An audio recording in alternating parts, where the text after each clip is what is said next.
धन धन सतगुरु तेरा ही आसरा।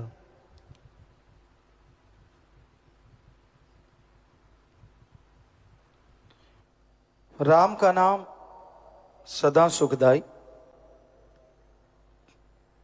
जो लोग ईश्वर का नाम लेते हैं, प्रभु का नाम लेते हैं,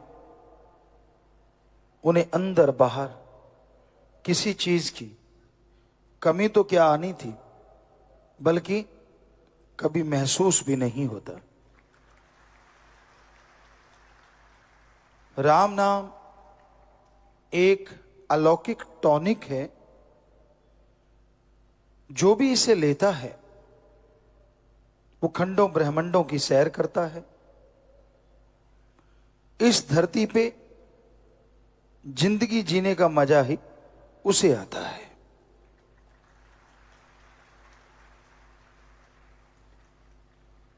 हर इंसान इस धरती पे आके जीवन व्यतीत कर रहा है।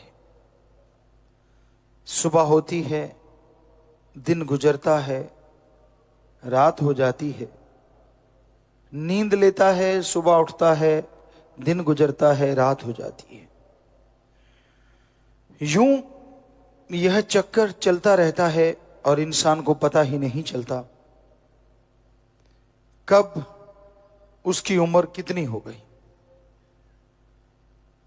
समय गुजरता चला जाता है।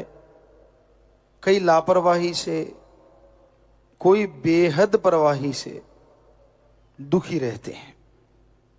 लापरवाह हो गए, श्वास चले गए, जिंदगी बीत गई। यूं लगता है जैसे एक समय पूरा करने आए हैं।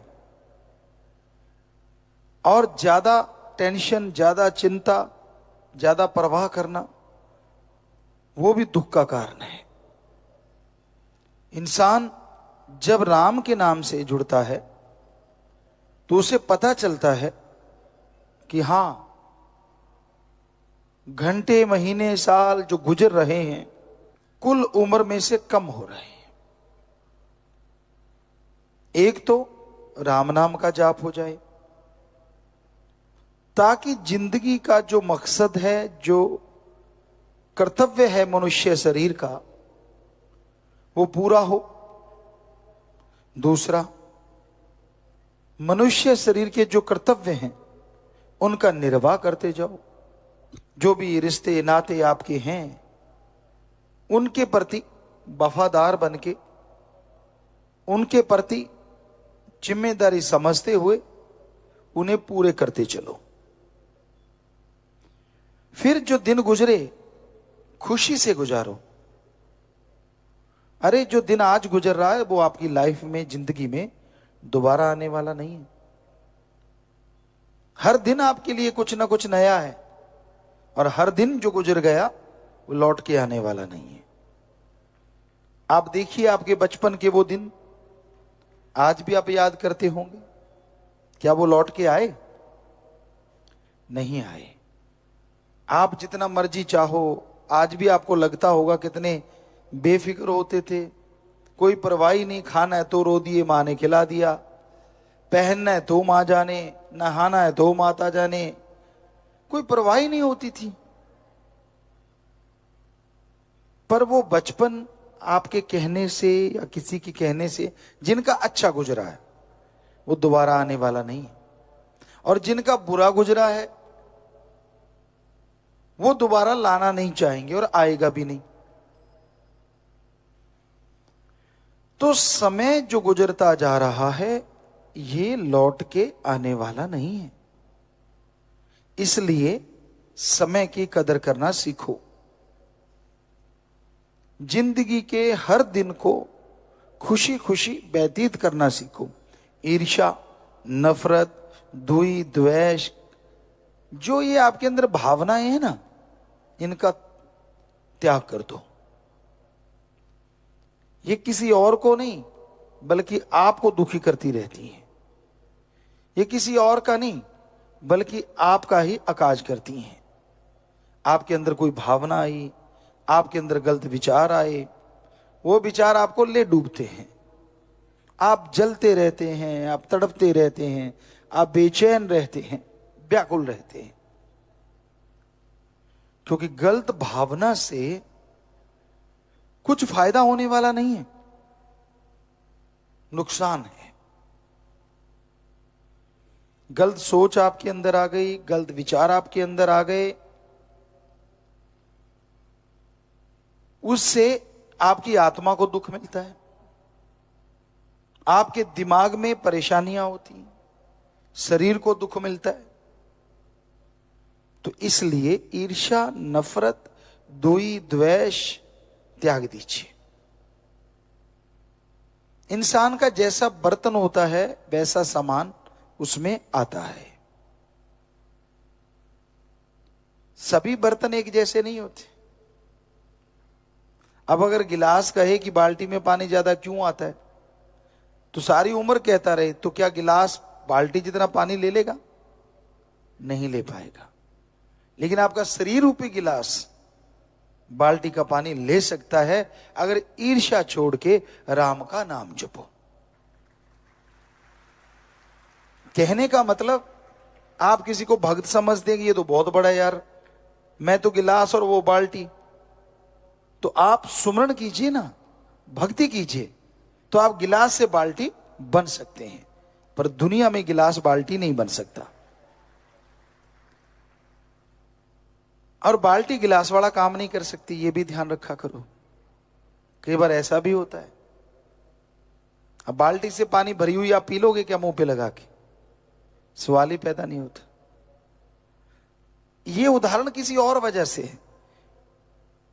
गिलास छोटा, यानी अगर दीनता नम्रता समझते हो तो इसका मतलब ये नहीं है कि आप छोटे हैं, क्योंकि दीनता नम्रता से जितना भगवान खुश होता है उतना बड़ेपन या अहंकार करने से कभी खुश नहीं होता। एक ही उदाहरण को चाहे 10 बार प्रयोग कर लो, 10 बार अलग अलग मीनिंग निकल सकते हैं। तो इसलिए दीनता नम्रता अगर आप में है तो आप भागों वाले हो, नसीबों वाले हो। आजकल अहंकार और गप मारने की आदत लोगों को इतनी पड़ गई है कि चलते चलते छोड़ते रहते, पता नहीं मिलता क्या है। कई तो राम के नाम पे गप मारते हैं, सामने वाला कुछ बोल भी नहीं सकता। गुरु पीर फकीर के नाम पे गप मारते हैं, और वो अपनी बेड़ी में बट्टे डालते रहते हैं और मालिक से दूर होते रहते हैं। खुशियां कोसों दूर चली जाती हैं, और मिलता क्या है? लोगों की थोड़ी सी बढ़ाई। वाह, अच्छा तुझे ऐसे हुआ, हमें तो नहीं पता था। बस इतनी सी बात के लिए लोग झूठ बोलते हैं, अपनी खुशियां गायब कर लेते हैं अपनी मान बढ़ाई के लिए। जब खुदी का फाना आ जाता है ना, तो खुदा चला जाता है। इसलिए दीनता नम्रता भी जरूरी है, भावना भी जरूरी है।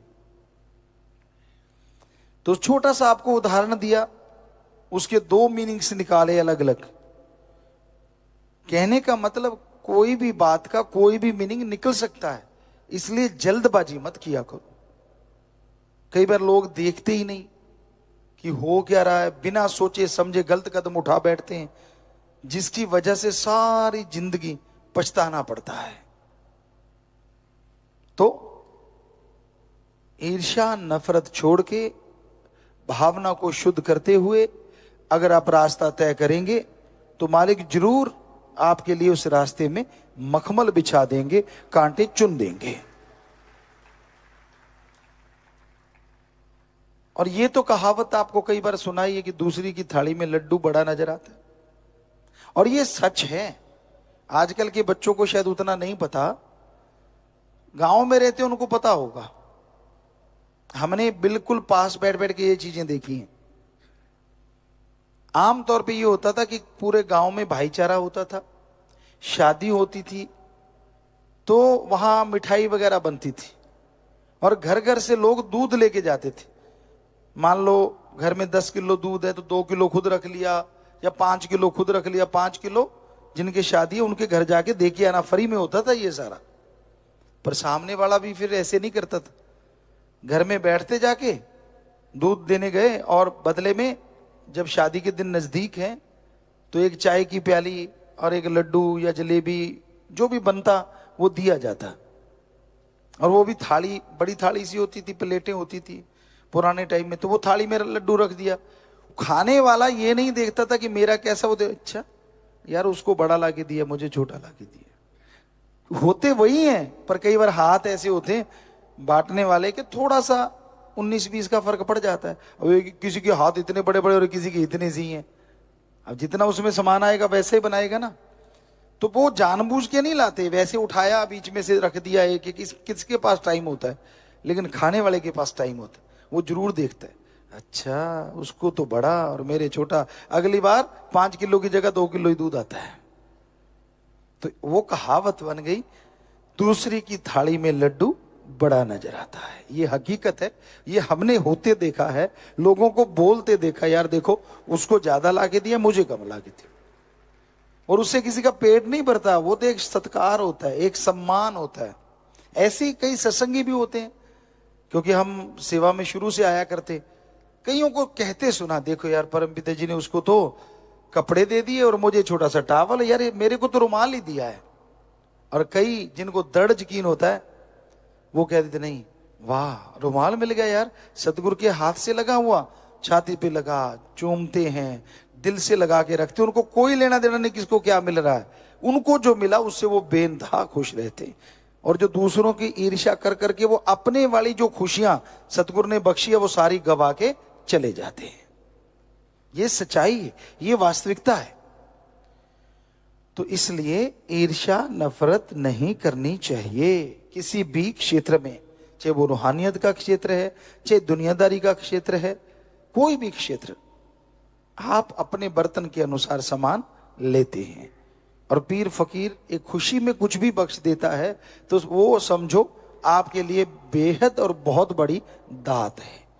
आप उसे लेते किस तरीके से हैं, आप उसे संभालते किस तरीके से, ये आप पे निर्भर करता है। तो इसलिए दृढ़ यकीन के साथ आगे बढ़ा करो। कुछ ऐसा घटित होता है कई बार इंसान के घर में या परिवार में, इंसान झिझकोड़ा जाता है, हिल जाता है जिसे कहते हैं। लेकिन कहते हैं ना, भगवान कई बार कुछ ऐसा करता और पीछे पता नहीं क्या छुपा होता है, पता नहीं क्या उसको देना होता है, ये तो राम जाने।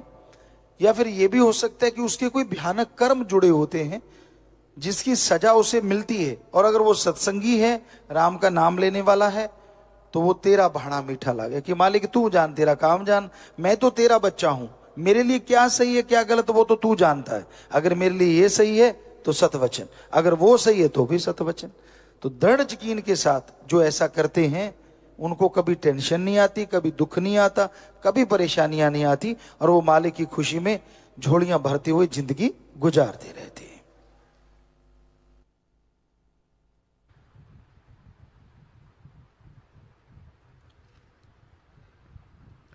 धन धन सतगुरु तेरा ही आसरा। सतगुरु जी की प्यारी साध संगत जी, सतगुरु जी के पावन चरण कमलों में ध्यान एकाग्र करते हुए अब सभी ने सुमरण करना है जी। जिन्होंने नाम शब्द गुरमंत्र नहीं ले रखा, वो सर्वधर्म का जो साझा नारा है, धन धन सतगुरु तेरा ही आसरा, उसका जाप कर सकते हैं जी। सुमरण से पहले यह अरदास प्रार्थना सभी ने मिलकर बोलनी है जी। धन धन सतगुरु तेरा ही आसरा।